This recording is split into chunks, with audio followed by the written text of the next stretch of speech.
Hi, hello, and welcome to session 15 of Elevate Your Wellbeing Contagious Care. And if it's your first time here today, I want to give you an extra special welcome. So please just give a thumbs up or a love heart, what we do when we come in on the program, just so I know you're here, who I'm speaking with. And today we're going to be looking at, do you know how to procrastinate procrastination? So looking at some hacks on how to do that. So as you come in, if you can give me on a scale of 1 to 10, what is your well-being level today and why? So 2 things, a thumbs up to let me know you're here, and also on a scale of 1 to 10, what do you rate your level of well-being today? And what might be the reason for that? If you're thinking a high level of well-being today, what have you done even this morning to make your well-being level high? And then if it's not so great today, be honest and courageous and just say why that might be as well. So hello, Alison. So glad you're here today. This is my sister from the States, because I'm going to share a story that you and I did crazily as young sisters. And it's about this topic today. So great to see you here. Now, I don't know about you, but do you sometimes have an inspired thought, a thought like, wow, this is a really important thing to do. But then, as quickly as that thought came, you get barraged with a whole tsunami of other thoughts like, no, I wouldn't be able to do that. I haven't got time. It's not the right moment. You have a whole lot of excuses hitting at you at full force, stopping you from acting on that inspired thought to begin with. So a good thought comes, but you instantly get distracted. And your mind starts working against you really quickly from that moment that you choose to allow yourself to get distracted. So click in the comments, yes, if that applies to you at times. I think we'd be pretty normal if that does apply to us. It sure applies to me, even this morning. But you know, it just shows we're human. But say yes if you do get inspired thoughts, but then so quickly you get distracted from them. Now, what is that? It's procrastination, isn't it? We're putting off what we could be doing,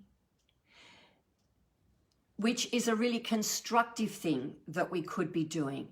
And we're letting self-doubt or fears or a whole stack of other things get in the way. I'm not good enough to be able to do that, whatever it is. Yes, you're normal too, Alison. I'm glad. And Margaret is saying it's a 7, but you're missing the sunshine. You're enjoying the welcome rain. It is lovely to have the rain today in Kiama, Margaret.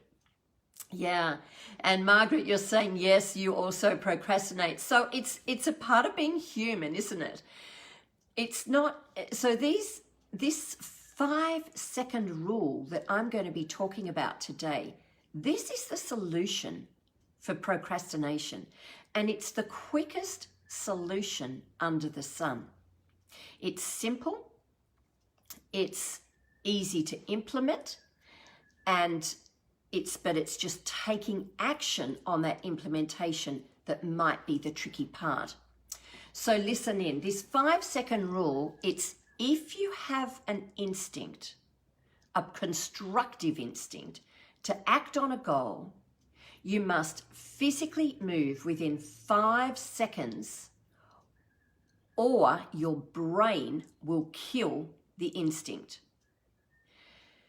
So the moment you feel a constructive thought or an inspired instinct, or a desire to act on a goal or a commitment, you use this rule. When you feel yourself hesitate before doing something that you know you should do, You just count down 5, 4, 3, 2, 1, go, and move towards that action. There's a window of this short 5 seconds that exists between the moment you have the instinct to change and your mind actually killing that instinct. It's a 5-second window, and it exists for everyone. It's not new. This is not a new principle at all. Hello, Wendy. I saw you in there a moment ago. Just click in a comment or a thumbs up so that I know you're tuning in. And on a scale of 1 to 10, how are you feeling today with your well-being? So it isn't new. I realized for myself and Alison, my sister, when we were young and we were sleeping in the same bedroom up until early teenage years, I think. Maybe, yes. Just had to give that a second thought for a moment. We used to have this, we'd chat in the nighttime or as we were going to bed and winding down, and we'd have these conversations and we'd be laughing and carrying on, and then we'd find that one of us would want to go to bed, but the other might go to sleep, but the other might be still wanting to chat. And so we had this rule we implemented ourselves, and it was 1, 2, 3, ready. We used to put our arm up, lying horizontal in bed, in our single beds close to each other. We'd put our arm up and say 1, 2, 3, ready, set, go, good night. And we'd slam our hand down on our mattress. And that was the last we could speak, because that good night was the last word after we said 1, 2, 3, ready, set, go. Good night. Hello, Julie, and hello, Richard and Alison. Ready, set, go. Good night. You remember it well. I was laughing about that this morning as I thought I must share that. So this isn't a new principle. For those of you who are parents, you would well know the very popular parenting course called 1, 2, 3 Magic. Take 5. And I used to run that program. I must have run, about 30 25 at least different programs of 1, 2, 3 Magic for parents in the time that I was a parent of young children. And, that principle holds as well, that you, instead of you repeating yourself over and over again with children, you just say 1, 2, 3, and if they can't do it by the 3rd count, then they take 5 minutes out, because that's to encourage them to follow what your guidelines are, to obey you as the leader of your family. So it's not a new principle, but Mel Robbins, who started this, she shares this simple principle that can be universally applied in your business, in your home life, as I've just said with parenting, and for your health and well-being. Absolutely every sector of your life you can apply this. And it's based on science. It's how our brains hear and respond to something that we do have control over, and that is our self-improvement. Sometimes I hesitate before making a client call that I know I need to make, or taking on a new project, or being creative, trying something new. I'll put things off or change my mind, even though I haven't changed my desire on wanting to get that done. And Mel Robbins, who thought up this 5-second rule, which, by the way, has got nothing to do with the 5 seconds if you drop something on the floor and you can eat it if you pick it up again within the 5 seconds. She devised this to enable us not to put the things off that are important in our life. She says that hesitation is a signal to our brain that something is wrong. And often because of fear or self-doubt, it is that we do not act. Alison, I love you've told this story over and over again. What was your reason for telling the story? Was it to illustrate this point of how we can just count down and apply something, even though we broke that rule so many times, didn't we? We'd said 1, 2, 3, ready, set, go, good night, and then we'd have another conversation. But the principle is there. You've got to take that principle. So we need to give our brain courage when making decisions. We need to feed our brain with the stuff that is going to make it do what we want it to do. So you may not realize that you need to transform something in your life right now, or you may be very aware of it. But there is this 5-second decision between pushing yourself forward and letting your fears and your burdens and your procrastinations hold you back. So if you don't push forward within that 5 seconds, your procrastinations and fears will be given the power. Either way, whether you've got something that you want to transform in or you may not be aware of it right now, the principle is to act based on tuition related to your goals before letting your brain get in the way. Now, I want to make an important distinction here before we go any further. I'm not talking about random, unrelated thoughts that constantly move in and out of our brain within milliseconds. Margaret Clifford wants to be on the video. Sorry, Margaret, you're coming. I hope you're getting in. Yeah. Yeah, we want to be able to help our brain deal with this. Just going to take a glass of water.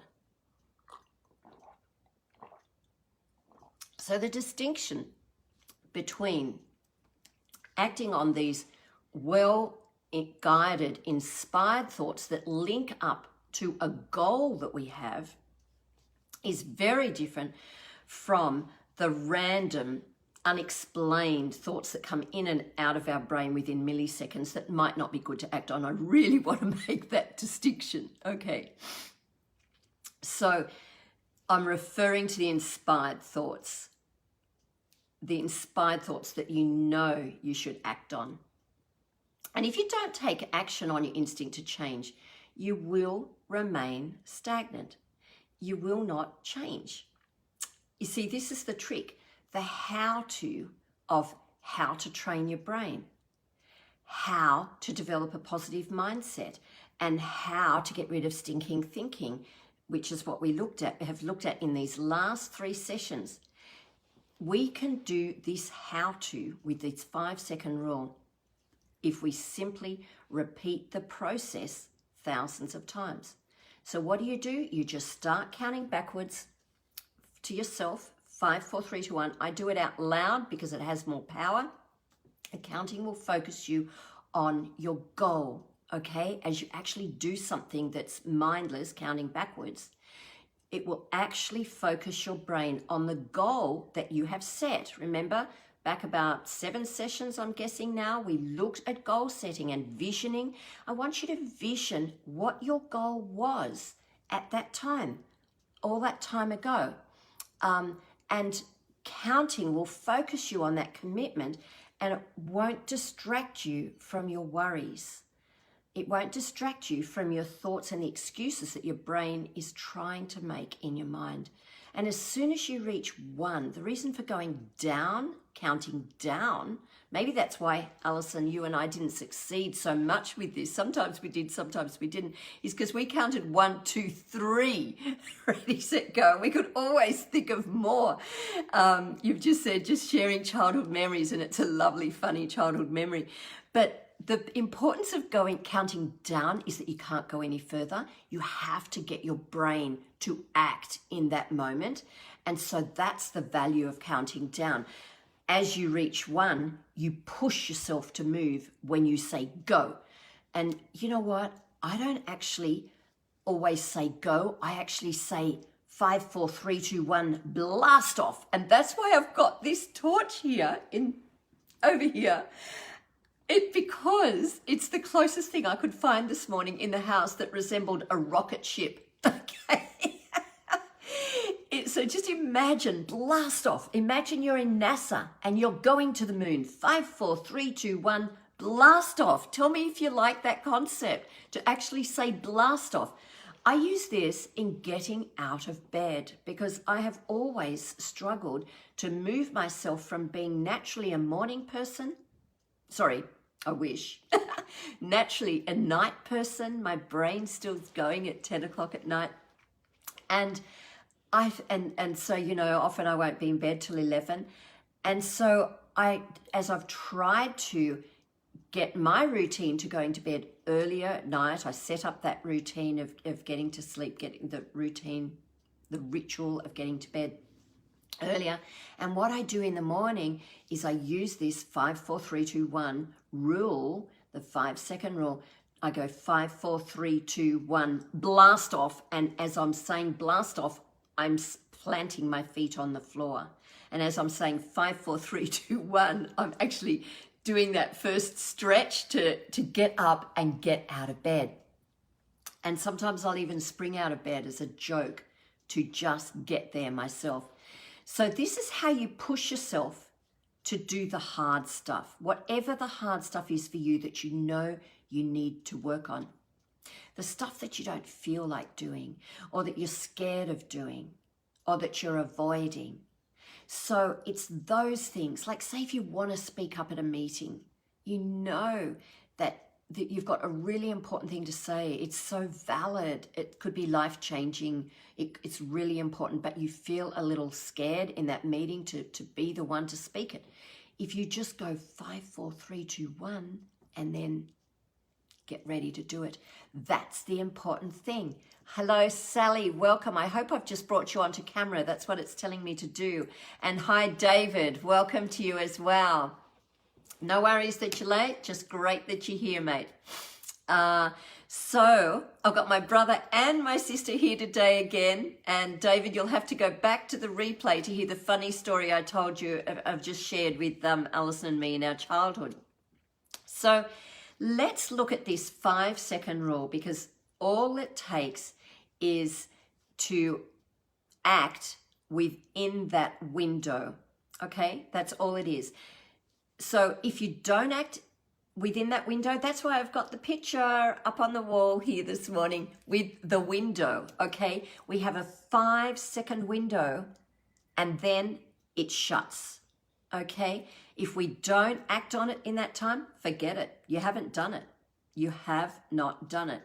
And so it's really important to let the power of doing the thing you know you need to act on, to empower that rather than the avoidance or the distraction or the procrastination. So Mel Robbins, this is the work of Mel Robbins, and she is now an author of the book, The 5-Second Rule, and she's a lawyer and a life coach. And she explains, so I'm just going to explain to you the 5 elements of this rule. So it's a 5-second rule. There's 5 elements to it as well. And the first is this: the moment you have the instinct. Let's break it down. Remember, it's not an instinct of buying everybody in the bar a schooner of beer. It's not that type of instinct. It's not a rash, irreversible decision. It's not illegal and it's not harmful behavior, okay? This is a decision that's related to your goal. It's an instinct, an urge or an impulse, a pull or a knowing, as a definite knowing in your heart that you should or should not do something, because you can feel it in your heart and your gut. They're inner promptings. They're moments when your heart actually speaks to you. And I get a lot of inner promptings in the middle of the night when I wake up just to go to the loo. I will wake up with some beautiful inner promptings and I will jot it down, and then I go back to sleep straight away. And I know that they're from my unconscious thoughts, those inner promptings, to act on them the next day or within the week, depending on how crucial they are. But they're inner promptings of the heart from our unconscious, and they'll happen in the day and they can happen at night as well. And this instinct is important to value because they're moments of wisdom.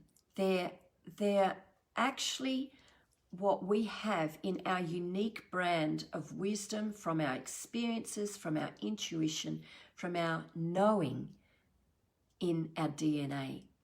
And in those small 5-second moments, this wisdom bubbles up inside of you, and your instincts are these urges. They're the knowing that you can do something, that you should do something, even if you don't feel like it. And so the second element of the rule is this. You might want to write this down. To act on the goal. Remember I said it's related, it needs to be related to a goal, connected to it, tied to it in some way. So as you think about that goal that you set, how do you want to be? How do you want to be through COVID-19? You might remember the diagram I put up on our group page. It talks about the different sectors, and I'll look at this soon with you in a session. But go back to that, because what type of person do you want to be through COVID? And if you like, put in the comment section now, if you answered that question, like what learning do you want to derive through this season? What do you want to act on through this season? How do you want to serve others through this season? Just jot them in the comments now so we can all learn from you, because I'm not the only one who has wisdom here. Guess what? You all do. And you've all got your genius sown with what you know and what life experience you've come from. So jot down now in the comments what your goal has been through COVID-19, because once you put it in writing and trust the group like this, it develops that, it solidifies it, it makes it concretize, and enables you 50% more chance of doing it. So just jot it in the comments section now. So when you've thought of that goal, for example, if your goal was to become fitter, you might have an instinct to get off that couch, stop watching the Netflix, and to actually do some exercise. Just pick up your weights, go for a jog around the block or whatever. If you act on that instinct, you bring yourself a step closer to your dream of transforming your health. If you act on that instinct in the moment, okay? Some people think that change requires motivation. Well, let me tell you, I've had to make a lot of changes in my life where I wasn't motivated, seriously. I don't know about you, but I haven't met many people who've been motivated to do the housework, to keep the house tidy and ordered. That I've never been motivated to do that in the short term, but I know the long-term benefits. So, but in the short term, when I think, oh, I must tidy the kitchen, I must clean up the kitchen, I'll see a plant that needs to be watered, and then I think, oh, it hasn't rained for a while, I'll go outside and water the whole garden. I'll do other things that are much more replenishing to me than actually tidying up the kitchen or even making my bed. So in that humanness, it's not just about motivation. That's a myth. The important thing here is to transform your health. The research has shown that it's our gut reaction. When we follow our gut reaction, which is what this instinct is that I'm talking about, it's following that. The research shows that that is our second brain. And what do you typically tend to do when you get a feeling in your gut telling you something? Do you act on it? Tell me, do you tend to act on it? Put it in the comments if you do. What do you typically tend to do when you get that gut reaction to actually do something? Do you just let it fly away as quickly as it came in, or do you act on it? Allison's saying here, there are many things we think we are in control of that we are really not. There are many things we think we are in control of that we are really not. Yes, that's true. We've got no control over COVID, for example, except keeping safe and keeping the distance. But we've not got control over what happens globally. But there are things that we do have control over, and that is to stop procrastinating.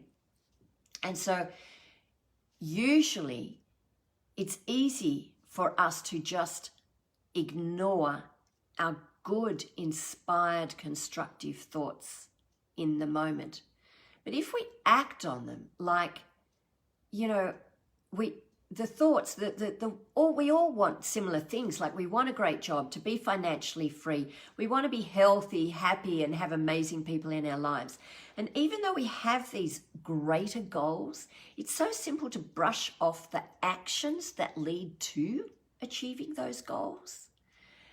If you have a gut instinct to call a friend, I encourage you to act on it before that instinct goes, because my experience has been 9 times out of 10, when I've had that gut instinct to call a friend, they have been going through a really tough time, or they have been in a space where they haven't wanted to ring anyone, but it's been in that moment that they've really appreciated it. But they just haven't been in a space to be able to initiate it themselves. So, you know, follow those constructive gut instincts.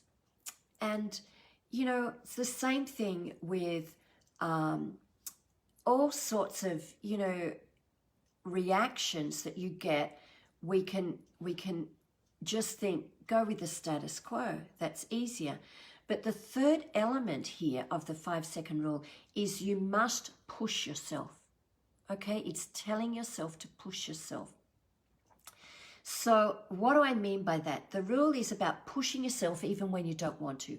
It's about taking control of those aspects of your life that you do have control over, one push at a time. I'm not saying it's going to be easy, but, you know, you might be feeling comfortable. You're doing the same odd thing you always do. Even if you want to transform your life, it's really hard to get out of that comfort zone. But when that moment comes and you feel that instinct, you know it's tied to a goal. Right now, there is your window of opportunity.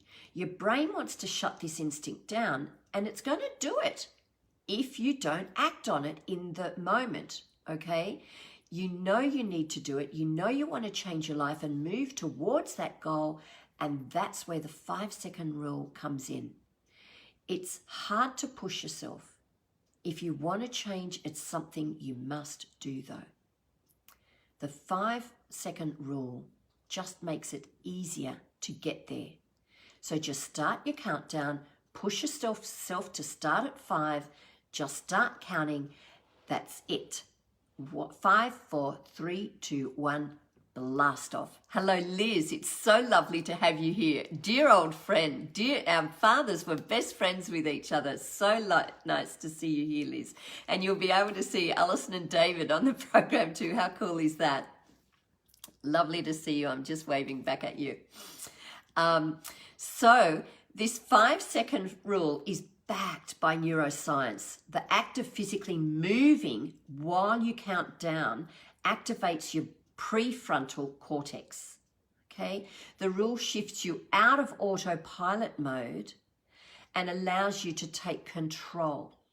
And when you begin your countdown, you're setting yourself up for action. I use it for getting out of bed, as I've said, but I also use it for launching off in a very different way, and it's to launch off with something that I know I shouldn't be doing, okay? And that is when I go to the pantry or the fridge and I know I'm not hungry and I know I'm going there for another reason, like, oh, I've just seen a really challenging client and I think, oh, I deserve some dark chocolate, you know, I've worked hard. And I get to that fridge, I open it up and I think, no, I do not need this. My goal is to keep healthy, to remain in the fit condition that I am. And so I don't need that now. I'll wait until later when I'm more hungry. And better, so what I do is I go backwards, I move backwards because it's in the action that counts for our brain, okay? The movement has to occur. So actually shut the fridge, shut it hard. I walk backwards as I'm counting 5, 4, 3, 2, 1. And sometimes I'm still in the fridge when I'm counting. I'm thinking, oh, will I get it? Will I get it? And I'm counting backwards and blast off. By the time I've taken those 5 steps, I feel empowered. And then later, when I am hungry, I'll go to the carrot sticks that I have and the celery sticks that I've already made up and stick it in the hummus and have something useful for my body that's absolutely nutritious. So that's the important thing. You must push yourself forward to do it if it's a good thing, or push yourself backwards from the fridge or pantry if it's not a good thing. And then the fourth element is to move within 5 seconds. Oh, no, I just said that. I've pushed yourself. Yeah, I've talked about pushing, and we've talked about the movement. And the movement doesn't mean you have to jump up and do a whole stack of squats. All you need to do is move in the direction of your instinct. So if you don't take that physical action within 5 seconds, your brain will kill your gut reaction. So it could mean a number of things. It might mean saying something you've been holding back on, speaking up at that meeting that I referred to, putting on your running shoes, grabbing the healthy snack that I've referred to, holding your tongue instead of saying something mean to your partner. Okay, so you might have to hold your thumb like we did in a previous session and just count back. 5, 4, 3, 2, 1. Do not do this. It might be sending that email to a potential client or a mentor, anything that's related to your goal. So in that 5-second window, that is the critical moment between changing your life or your brain stopping you. Remember, the system inside your brain that kills your dreams operates at lightning speed, which brings us to the last and the 5th element of this rule. If you don't do it, your brain will kill it for you. If you don't physically move within that 5 seconds, because your brain is like an overprotective, irrational helicopter parent. It thinks it's keeping you safe. It's trying to protect you from danger. So it actually, in that space, protecting yourself from danger, you need to actually fire up something different in your brain to stretch yourself in your business or fully experience life more or grow as a person. You see, your brain has 3 major jobs. The first is it narrates your life as you live it, and it categorizes your memories, puts them into catalogs. The second thing, it operates your bodily functions, as we know. And the third factor of your brain, the third purpose of your brain, it protects you from danger. But when you stop and think, and when you hesitate, when you feel uncertain, you're signaling to your brain that something is wrong, and your brain automatically goes into overdrive to protect you.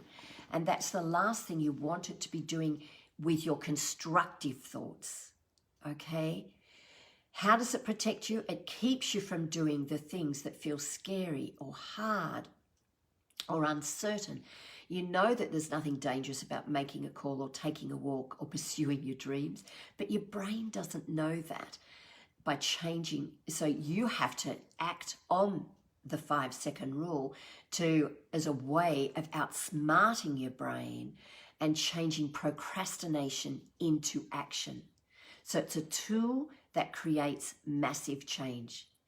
So in those 5-second windows, all those 5-second windows add up.